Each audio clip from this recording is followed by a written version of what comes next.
This is episode 4 in our God at War series. Here, you'll learn the biblical pattern that shows how God is restoring his relationship with us. The Bible uses 4 gardens to illustrate this pattern: the Garden of Eden, Egypt, the wilderness, and the Promised Land. In this episode, we're focusing on Egypt, the anti-Eden.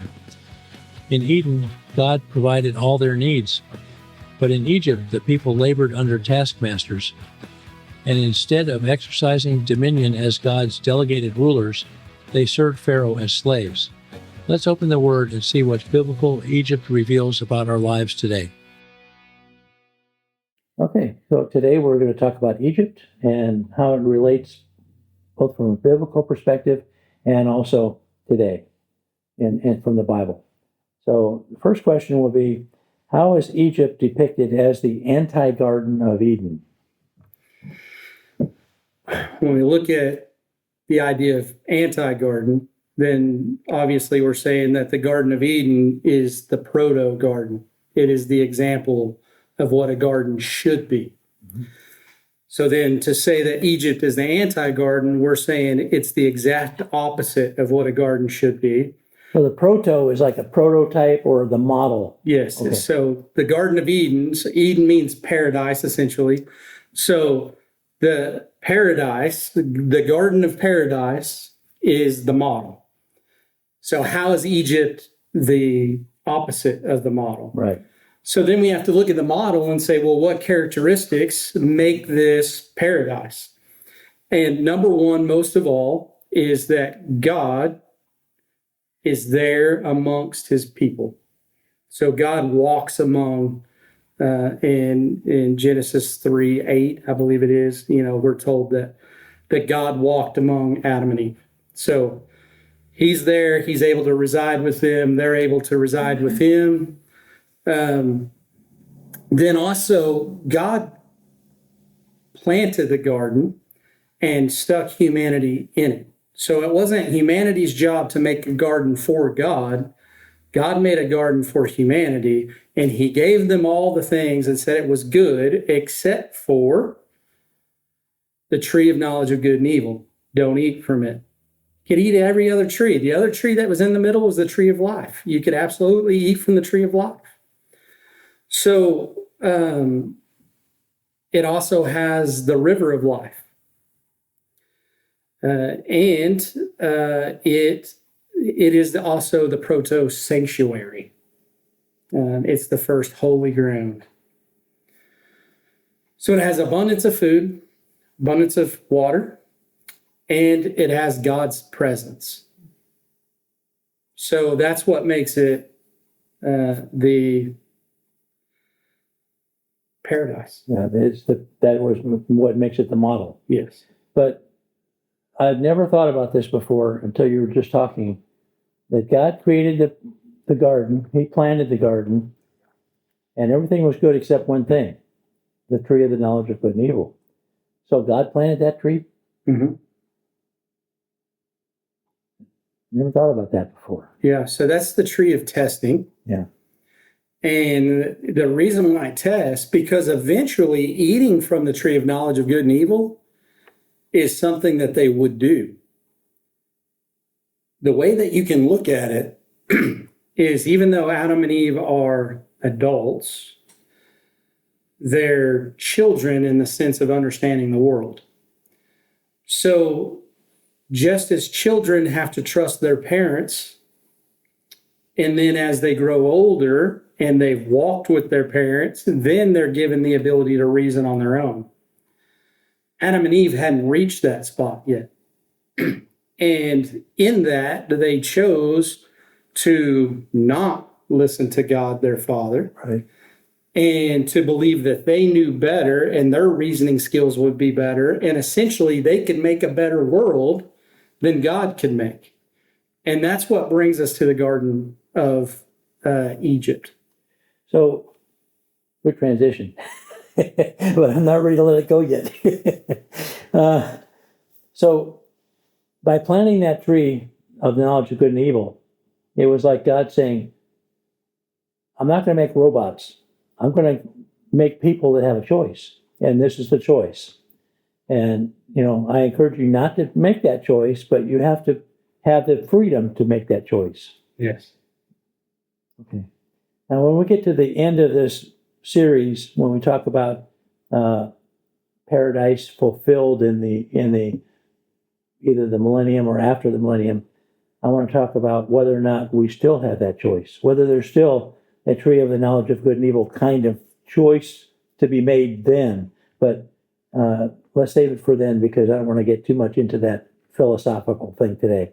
Okay. All right. So that is what Egypt is depicted as, the anti-garden. Mm-hmm. And anything else you want to talk about that before we go on to our next question? Yes. So then if we had our basic things, the abundance of water, abundance of food, and God's presence. So then Egypt, its water is the Nile. But in Exodus, it tells us that Egypt is watered by foot. And what it means by that is irrigation. Right. So where the garden is watered by God, Egypt is watered by man's ingenuity. And labor. Also, the Hebrew people and Egyptian people were gardening to feed Pharaoh and his family, instead of God creating the garden to feed Adam and Eve and their family. Right. See the difference? Yeah. That's what makes it the anti-garden. So now it's flipped on its head. Now Pharaoh says, I'm the image bearer of God, which Adam and Eve were made to be the image bearers of God. Every human being is the image bearer of God. Pharaoh says, now myself and my family are the only image bearers of God. We'll see this divine right in kings, right, in Europe. Kings still hold that today. North Korea, the reason why they are the way they are is because divine right. They're a god. So Pharaoh uses this same thing. And in Pharaoh using this, now the people serve him. Where in Egypt, or in the Garden of Eden, it was actually God serving the people. It's flip-flopped. And now the people's job, Adam and Eve's job, was to be in relationship with God, meaning to trust him. He's going to provide, you just got to trust him, the same way a kid has to trust their parents. On the flip side of that, now there's none of that trust. You want provision, you engineer it. But you don't engineer it for yourself. You'll get some of it, but you're going to give most of it to Pharaoh and his family. So that's what makes it anti. So you've got the Nile, you've got food, but you're engineering it, you're making it happen. And then you have the presence of God in Pharaoh, but sparingly, you don't get to be in his presence. If you go in his presence and he doesn't want you there, you die. Where it's very casual in the Garden of Eden, that God shows up and it's just you just hang out. Yeah. It's a very casual situation. So does that kind of make the difference? Do you see where it makes it the anti? Yeah. It's taking the Garden of Eden and twisting it. Yeah, in the Garden of Eden, Adam and Eve were blessed with God's presence every day. They'd get together in fellowship, talk with each other. But in Egypt, they're slaves. And they're serving this man who calls himself God, and he's now the king, and they're slaves. Humanity made themselves their own hell. Yeah. They separated themselves from God, and they made themselves toil to produce for themselves. And the funny thing about that is when you get right down to it, man can't produce for himself. But God allows that to take place so that we learn. So Adam and Eve, they had been taught the consequences of disobeying. Yes. So they knew that, but they didn't seem to understand the gravity of it, of exactly what that did mean. Well, and we've lost a lot of that over time. So we think that work is bad. Mhm. Work is not bad. We make work bad because instead of being in relationship with God to make things happen, we think that it's on our own and we're producing for God. See, we've taken the Egypt model of the garden and said that that's God's way. Mm-hmm. That's why the Bible tells us this is an upside down world. Mm-hmm. That's not God's way. We have to look back at the Garden of Eden to see God's way. God never wanted us to toil. We chose to toil when we chose to be our own producers. So to learn that toil is bad, the ground was cursed. Excuse me. That's why when we get to the promised land, the ground isn't cursed in the promised land as long as they trust God for provision. So as long as God's trusted for provision, provision happens. And the ground's not cursed. So there's no toil. Right. There's a difference. Also, we see that those same verbs, and I believe we talked about this last week in the podcast, but those same verbs to work and to serve that Adam and Eve were given in the garden are given to the Levite priests. Abad and Shamar. Yes.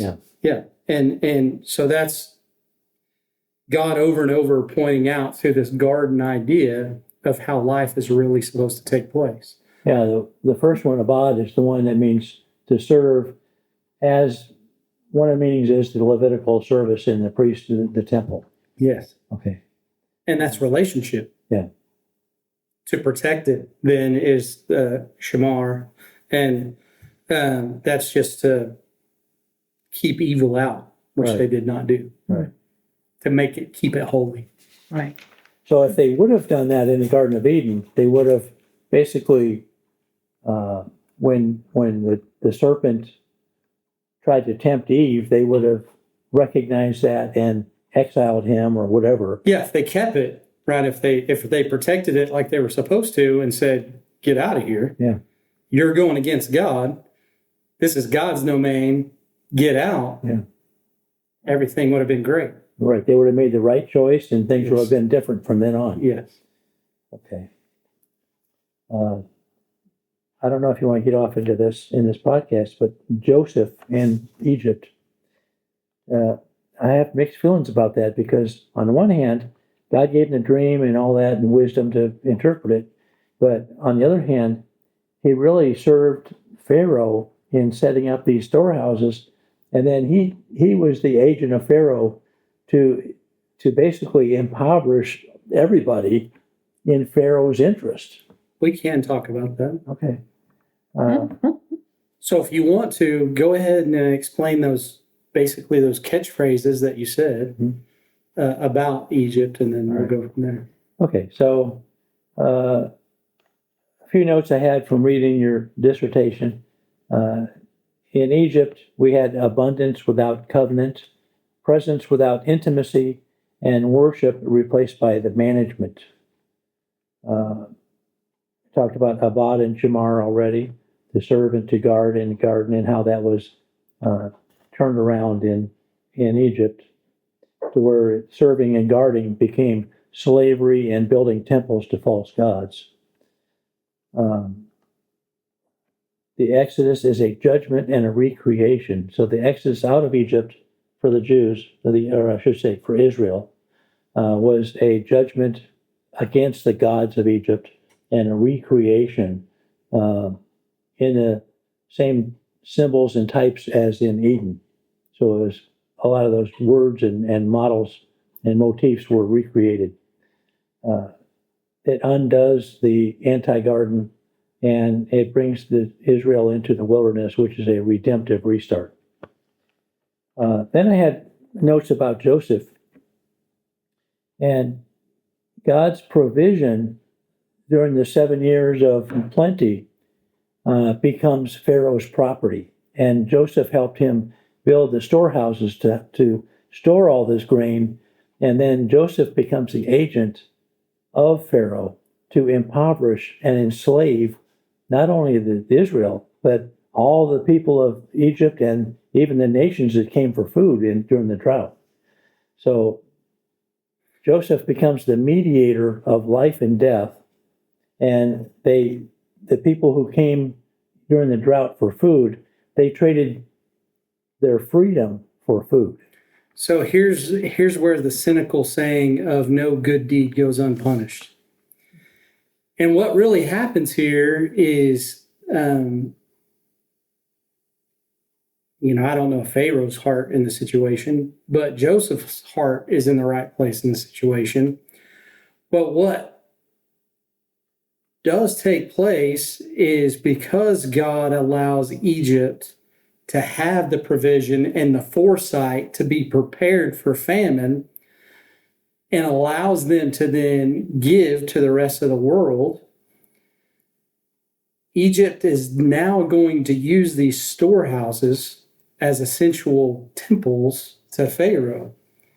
You come and worship Pharaoh and fall on your face in front of Pharaoh. Pharaoh will give you food to survive, but in return, you're going to give your loyalty. So God provides. Pharaoh says, no, I'm the one providing. Right. God says, freely give. Pharaoh says, stingily give only to those that are going to be loyal to me. And in return, it causes this economy that we're very used to today. It's a very capitalistic economy in which the one that holds the spoils is going to capitalize. So that's what Pharaoh does.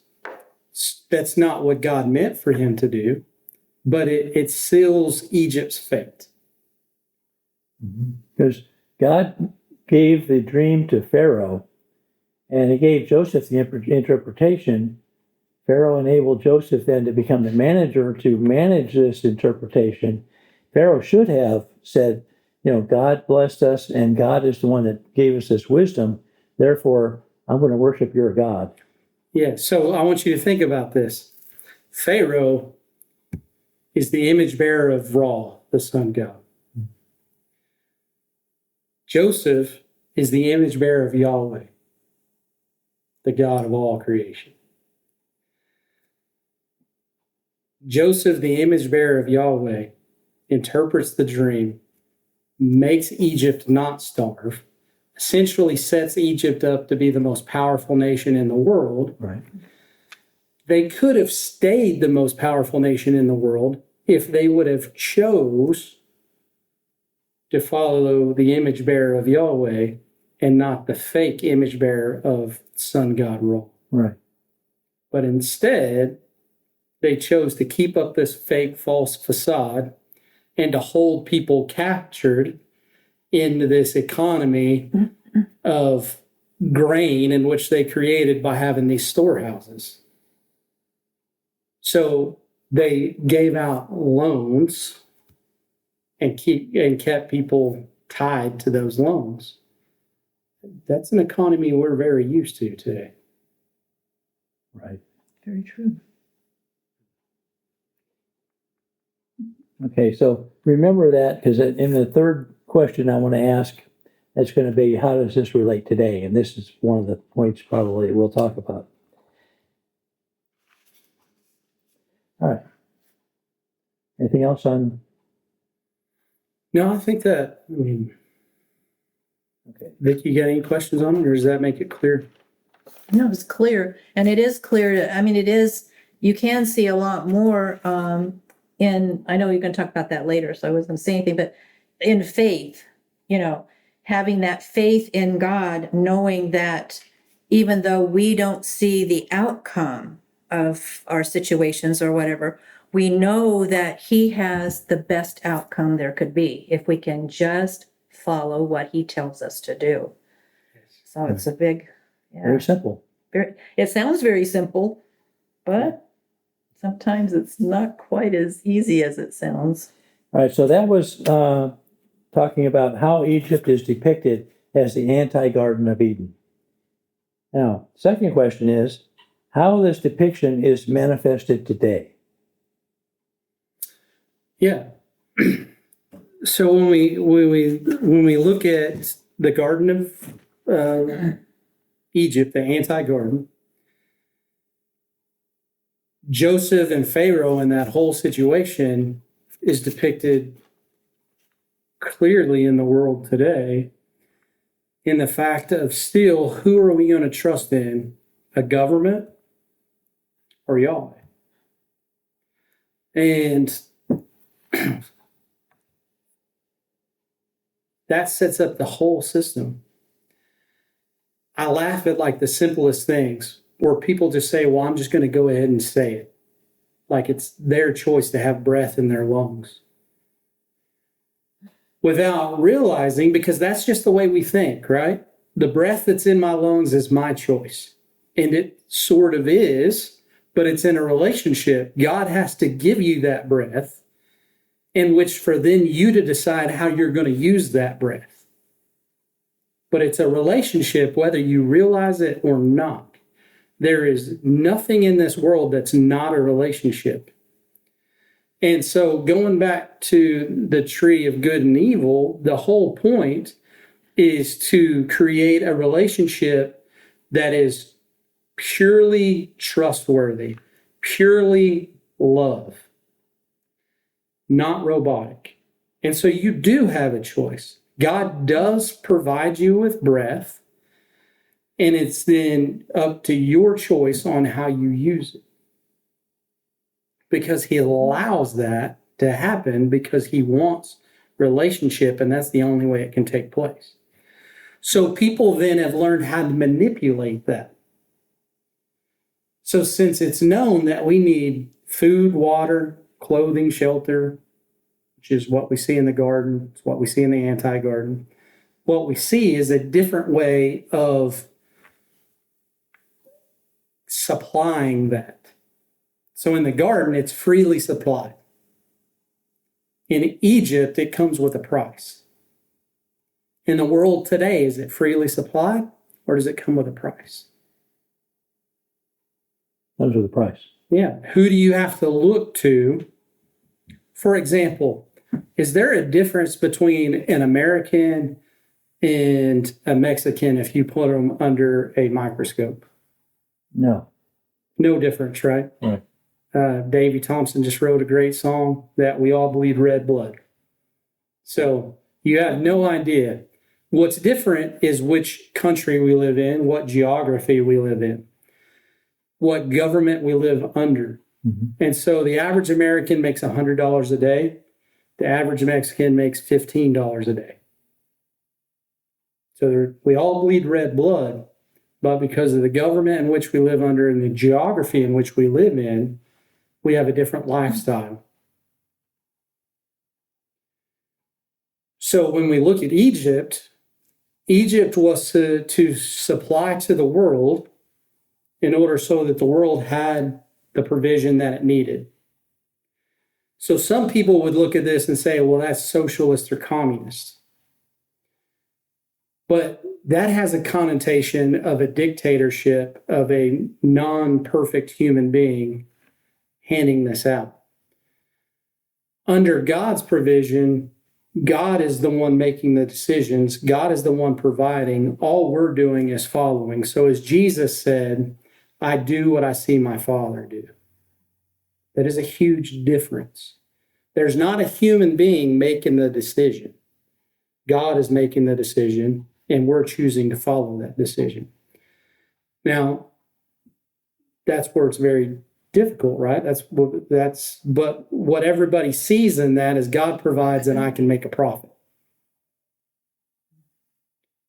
Where when you see Israel's way of doing things, when you actually look at the way in which God set up their society, each one had their gift, their job in which they do, and that job took care of society in its particular way, and then every other person took care of society. And so basically, you should come out to an even break. Yeah. Everybody has what they need. Everything is set in order, and not one job is more important than another job. They're all equally yoked. And we see that once again try to take place in socialism, but it has the wrong connotation to it. It's godless. Yes. The problem is it's not following Yahweh. Right. It has the right idea in every job being equal and everybody having equal provision, but equal provision, there's a difference between equality and differences, right? So we can have differences. God made us all different. So we can be equal and have differences. Well, you can be a physician, Yeah. or you can be a ditch digger, and they're both equal in the eyes of God as far as their worth as a human being. Yes. But they're different in their skill level and their education and these kinds of things. And so they're in God's world, each would be equally paid, essentially, given the supply needed to survive. So when we get into the wilderness, the mishbar, we're going to find out that God equally provides everybody their daily bread. Yeah, the manna. Yeah. And so everybody has a different job to do, but everybody is equally provided exactly what they need. Is that where it says everyone had enough and nobody was left wanting? Yes. Yeah. Okay. Yeah. So we see this kind of society take place that God wanted to take place all along. All right. So that's where it can be understood today. Is once again, governments are trying to do it by their own power, and there are many, many good-hearted people in government who are trying to do good by people. The problem is that it's trying to do it in a secular way, apart from God, and it's never going to work. Right. So I hope I answered the question. Yeah. So third question is, what believers need to do or change as a result of the things we've talked about? Yeah. So the very first most important thing is before you do anything, you decide why you're doing it. So obviously, if we're doing this podcast in the United States of America. So if you live in the United States of America, you live under a government. I'm happy to live under the government I live under. I'm not complaining about any of those things, but I have to realize who I serve. I, number one, serve Yahweh. Secondly, I'm a citizen of the United States. I'm not a citizen of the United States first, serve Yahweh second. So as long as the government of the United States is not asking me to do anything against what Yahweh asked me to do, then we're in line step, perfectly fine, no problems. And with that, I have a responsibility to provide for my community. I'm a pastor and a scholar, so that's the way I provide to the community. And I do that through education. I do that through pastoral care. I do that by doing a podcast. And in that, I create helpful things for the community. I've done other jobs which have helped in the community. So I have to be a member of the community. I have to do something that's helpful to the community. Same way in the Garden of Eden as in Egypt. The question is, why am I doing it? Am I doing it to make myself rich so I can have storehouses, build my own temples? Or am I doing it so I can create value for others? God wants us to use our talents to create value for others. Egypt wants us to use our talents to create value for the state. That's the difference. So again, that goes to relationship. Yeah. Who are we serving?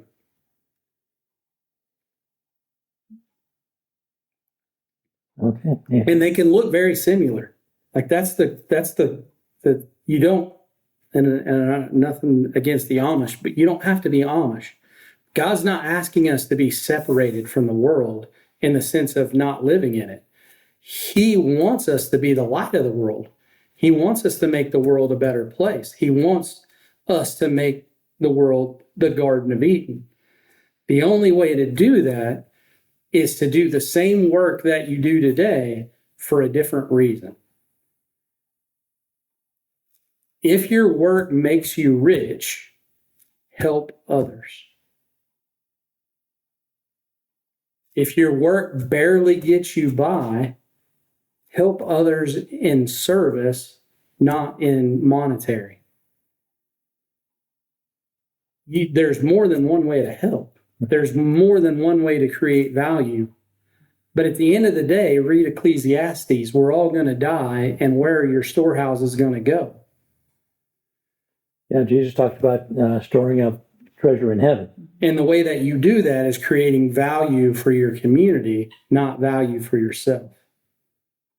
That's your storehouse in heaven. Because what you're wanting to storehouse is people, relationship, because that's what's going to last. At the end of all time, God and people is all that's going to be left. Mm-hmm. So when you're Luke, I can't remember the exact verse, but in the book of Luke, it says an awesome thing to me. It says, use unrighteous wealth to gain friends. Right. Mm-hmm. And this is what it's really talking about. Take the provision to gain relationship. That's the whole point. Mm-hmm. And that relationship is meant to give them eternity, to take them from dead to alive, to help them escape bondage in Egypt and allow them to be in paradise. I think if we can get this message out to enough people, we change the world. Literally change the world. And we start by changing the church. Mm-hmm. But until Christians truly grab a hold of this and live it out, that's how we become the light of the world. By this shall all men know that you are my disciples, if you have love one for another. Ancient Egypt became the anti-Eden, a world built on toil, fear, and control. Yet even in bondage, God was preparing his people for deliverance and a new way of living in his presence. Next week, we'll follow Israel into the wilderness, where God dwelt again among his people, teaching them daily dependence, faith, and obedience. If you haven't read my Positive Apocalypse trilogy, Book 1, Birth Pangs of the End Times, is available as a free ebook. The same God who delivered Israel from Egypt will soon deliver his disciples at the end of this age. Until next time, stand in faith.